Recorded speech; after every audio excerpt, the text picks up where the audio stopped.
تو ہنگامے ہیں، ایک دفتر تباہ کر دیا ہے جی اس پر لوڈ شیڈنگ، غیر اعلانیہ لوڈ شیڈنگ پہ. ابھی لاہور میں جی بالکل صبح جب میں دفتر آتا ہوں تو اندھیرے میں تیار ہوتا ہوں جی. وہ یو پی ایس وغیرہ جو ہیں وہ تو اتنا ہی ہماری کفالت کرتے ہیں جتنی ہم بیٹری کا خرچ افورڈ کر سکتے ہوتے ہیں، تو وہ اتنا تو گزارا ہو جاتا ہے. لیکن یہ کہ اندھیرا ہوتا ہے عام طور پہ، بہت سے کمرے بند بھی ہوتے ہیں جہاں روشنی نہیں ہوتی. استری فرض کیا اگر کپڑوں کی نہیں ہو تو پھر انتظار کرنا پڑتا ہے کہ بجلی آئے تو کپڑے استری کر کے پھر کوئی بندہ ہمیں دفتر پہنچائے تاکہ آپ کے سامنے تو کوئی معقول شکل میں آئے نا جی. ورنہ تو گھر بیٹھے ہر آدمی کی حالت میں بیٹھا ہوتا ہے، ہو جاتا ہے. اگرچہ میں تو اسی کا قائل ہوں مارننگ پروگرام تو رضائی میں بیٹھ کر بھی کرنا پڑے تو کیا جائے. یہ تو ایسا ہی انفارمل پروگرام ہے، اس میں کوئی ایسی لگی لپٹ رکھنے کی بات نہیں ہوتی. دکھاوے کا تھوڑا شو ہوتا ہے، یہ تو انفارمیشن کا تبادلہ ہوتا ہے کہ جس حالت میں. اچھا یہاں یہ کراچی میں دوسرا پھڈا شروع ہے جی. اب وہاں اے این پی کا ایک بندہ مارا گیا جی. اب انہوں نے ایک ہڑتال اور سو کا اعلان کر دیا.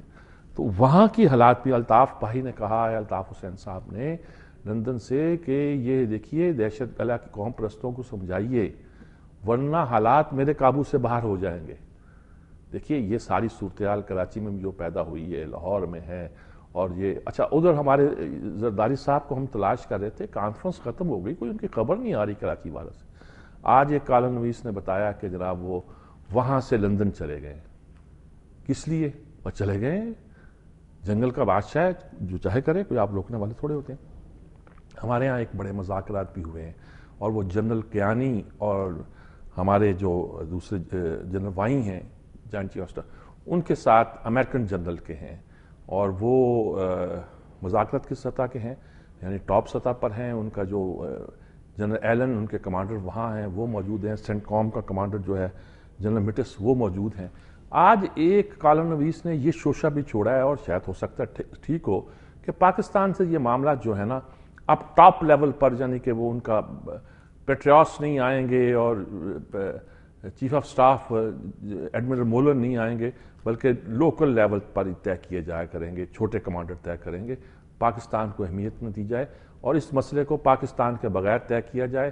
فوجیں واپس چلی جائیں گی الیکشن سے پہلے، لیکن جانے سے پہلے وہ طالبان کو ایک پوری سخت ضرب اتنی لگانا چاہیں گے کہ اس کے بعد وہ کافی عرصے تک اٹھ نہ سکے. یہ ایک اخبار نویس نے جن کا سفارت خانوں سے بڑا تعلق ہے جی، مشہور ہے سفارت خانوں سے رابطے کی وجہ سے، تو انہوں نے یہ خبر دی ہے.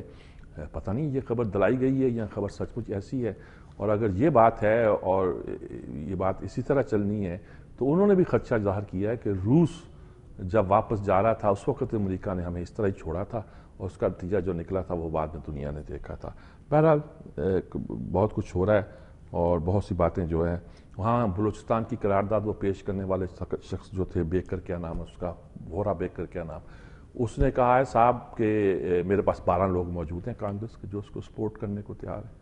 انہوں نے کہا میں پاکستان کی سپورٹ کرتا رہا ہوں، مدد کرتا رہا ہوں، لیکن اب طالبان کی بھی حمایت کی تھی انہوں نے ایک زمانے میں. یہ کوئی ٹیڑھا میڑھا بندہ لگتا ہے جی، وہ ہوتے نہیں ہیں اس طرح کے. ہمارے یہاں ممبران بھی بہت سے اس مزاج کے ہوتے ہوں گے. یہ اس طرح کا ہے، حق گو اس طرح کا ہی ہے جی.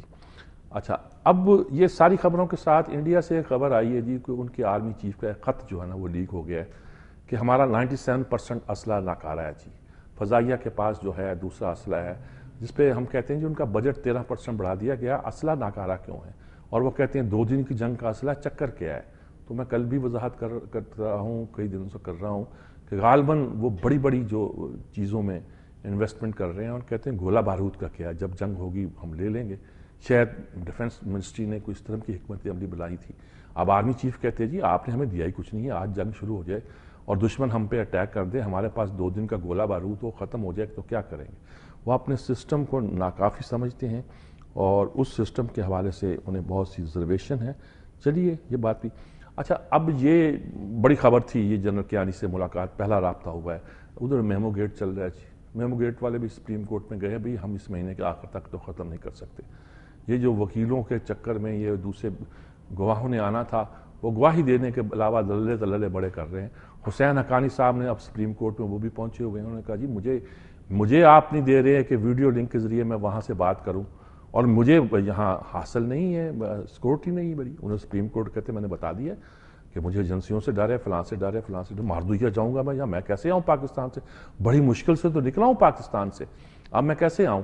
تو آپ مجھے بھی وہی سہولت دیں جو آپ نے اس غیر ملکی منصور اجاز کو دی تھی. امریکی ہے نا وہ تو، ورنہ یہ تو بڑی امتیازی سلوک ہے کہ اس غیر ملکی کو آپ سہولت دے رہے ہیں، مجھے نہیں دے رہے ہیں. آپ کو اس لیے نہیں دے رہے کہ آپ پاکستانی ہیں، آپ پاکستان میں آئیں، اپنی سرزمین میں آئیں، یہاں بات کریں. ایک پاکستانی کہے میں پاکستان سے باہر جا کے بیان دوں گا، ہے نا مزیدار بات.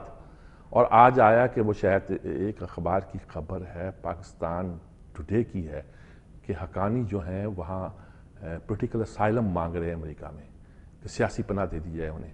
یعنی کہ گویا پاکستان کو تو انہوں نے امبیڈن کر دیا ہے کہ یہاں تو آنا اور یہاں رہنا تو شاید آپ وہ مشکل سمجھتے ہیں. وہ کہتے ہیں کہ وہیں گزارا کر لیں گے امریکہ میں، روکی سوکھی کھا لیں گے، دال روٹی پہ گزارا کر لیں گے، پاکستان میں آ کے کیا کرنا. تو پولیٹیکل اسائلم مانگ رہے ہیں شاید، اس کا مطلب ہے کہ امریکی شہری تو وہ نہیں ہے فی الحال، یہ بات تو طے ہو گئی ہے. تو اس طرح کا تاثر ملتا ہے کہ وہ امریکہ سے یہ چاہتے ہیں کہ وہاں رہنے کے لیے ان کو ایک طرح کی اجازت مل جائے تو وہ کم از کم یہ مطمئن ہو جائیں کہ پاکستان میں انہیں گھسیٹ کے نہیں لے جایا جائے گا. اور یہاں کی عدالتیں، یہاں کی ایجنسیاں جو سمجھتی ہیں کہ وہ غدار ہیں گویا، ان کا خیال میں وہ سمجھتی ہیں، تو وہ ان سے محفوظ رہیں گے. جی یہ ہیں جی ساری ہمارے مختلف محاذ جو کھلے ہوئے ہیں ان کی خبریں. جی اب ایک آدھ خبر اور بھی ہے جی. ایک صاحب ہیں وہ اینٹی کرپشن سے سزا یافتہ ہے جی، NRO کے تحت انہیں معاف کیا گیا تھا جی. ان کو لگا دیا گیا ہے سندھ میں پبلک سروس کمیشن کا رکن کہ تم نئی اپائنٹمنٹ کر. جو کرپشن میں پکڑا گیا، اب کیا کہا جائے، پبلک سروس کمیشن کا ہے یا کسی اور چیز کا ہے؟ بہرحال کوئی ایسی چیز کا ہی لگایا گیا ہے، اہم چیز پہ بٹھایا گیا ہے. اور ایک باقی خبریں چھوٹی چھوٹی ہیں امیر مقام کی، یہ وہ چھوڑے سب خبروں کو، کیا ہم کہاں پھنسے، کیا کریں. ایک گیلپ سروے آیا جی، یہ جو ہمارا گیلپ کرتا ہے سروے، اس میں اعجاز شفیع گیلانی خاص طور پر، اس کو جو عام سروے ہوتا ہے اس میں انہوں نے کمرشل لگ رکھا ہوا، گیلپ کا ساتھ رکھا ہوا، ساتھ وہ ایسے سیاسی تجزیے بھی کرتے رہتے ہیں. ان کے خیال میں کہ یہ استثناء کا مسئلہ جو ہے وہ 61% پاکستان کے لوگ جو ہیں وہ کہتے ہیں کہ صدر زرداری کو استثناء نہیں ملنا چاہیے، نہ دیا جا سکتا ہے اس کو. اور صرف 33% کا خیال ہے کہ انہیں استثناء حاصل ہے، اور 6% نے اس پر اپنی رائے کا اظہار نہیں کیا. جی اسی پہ آپ اندازہ لگا سکتے ہیں کہ پولیٹیکل فضا کیا ہے، ماحول کیا ہے. اور عدالت اگر اس بارے میں کوئی فیصلہ کرتی ہے، اور اگر ہمارے وزیر اعظم کا یہ خیال ہے، یہی ہے کہ وزیر اعظم کے موقف سے اگری نہیں کرتے وہ کہ زرداری کو استثناء حاصل ہے. یعنی کہ اس وقت وہ لوگ جو سمجھتے ہیں کہ عدالت جس سمجھ جا رہی ہے وہ درست ہے، ان کی تعداد 61% ہے اور 33% خلاف ہے. اگر ہمارے فیصلے ان چیزوں کے بھی اثر انداز ہو سکتے ہیں تو بھئی ویل ڈن، یہ تو بڑی اچھی فضا ہے، بہت اچھی صورتحال ہے اور بہت اچھا معاملہ نظر آ رہا ہے. جی اور بھی میں نے کہا چھوٹی چھوٹی خبریں، دل تو سب خبر پہ کہ وہ کنٹینر کیس ہے، 70 ارب کا اسکینڈل ہے جی، نیب کے سپرد کر دی ہے. وہ FIA والے کہتے ہیں جی مسئلہ، وہ کہتے ہیں چھوڑو بھائی، سپریم کورٹ نے ان کو ڈانٹ پلائی، 2 سال سے لے کے بیٹھے ہوئے کہ وقت ضائع کر رہے ہیں. وہ جو کنٹینر جاتے تھے نا جی، نیٹو کے کنٹینر بیچ میں غائب کر دی، اس میں ٹیکس کی چوری کا 70 ارب روپے کا اسکینڈل ہے. چھوٹے موٹے چوریاں نہیں، بڑی بڑی چوریاں جو نا ہم کرتے ہیں، چھوٹے چھوٹے پہ ہم خاص توجہ نہیں دیتے. بہرحال اسی کے ساتھ وقفہ لیتے ہیں، وقفے کے بعد حاضر ہوتے ہیں.